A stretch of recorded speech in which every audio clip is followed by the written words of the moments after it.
Maybe some of you are still confused when making a list that has colons that we have to straighten from top to bottom so that it looks good. Many of my friends still use the space key to make the colon straight, and that method is wrong.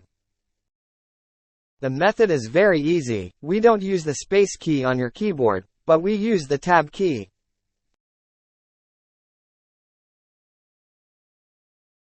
The way friends just press the tab key at the end of a word or sentence can be once or twice, depending on the longest sentence you type.